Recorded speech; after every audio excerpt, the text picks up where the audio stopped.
తెలుగు సాహిత్య విస్తరికి స్వాగతం. నా పేరు డేగల అనితా సూరి.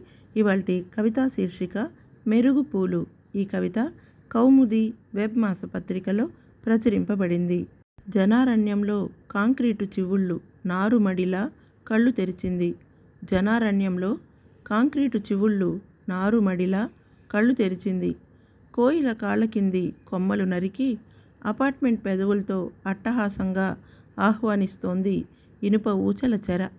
కోయిల కాళ్ళ కింది కొమ్మలు నరికి అపార్ట్మెంట్ పెదవులతో అట్టహాసంగా ఆహ్వానిస్తోంది ఇనుప ఊచల చెర.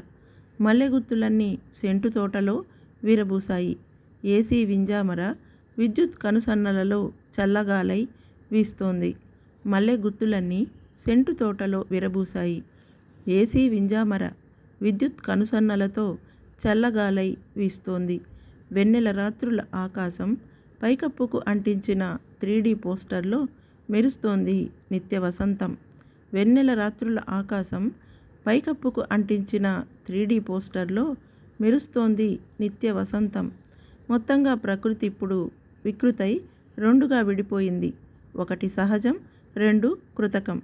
మొత్తంగా ప్రకృతి ఇప్పుడు వికృతై రెండుగా విడిపోయింది. ఒకటి సహజం, రెండు కృతకం. ఈ కవిత మీకు నచ్చినట్లయితే కామెంట్ చేయండి. మీ బంధువులకు, స్నేహితులకు ఈ వీడియో లింక్ని షేర్ చేయండి, లైక్ చేయండి. మరిన్ని వీడియోల కోసం మా తెలుగు సాహిత్య విస్తరి ఛానల్ని సబ్స్క్రైబ్ చేసుకోండి. మరొక ఆసక్తికరమైన వీడియోతో త్వరలోనే మళ్ళీ కలుద్దాం. అంతవరకు సెలవు. నమస్తే.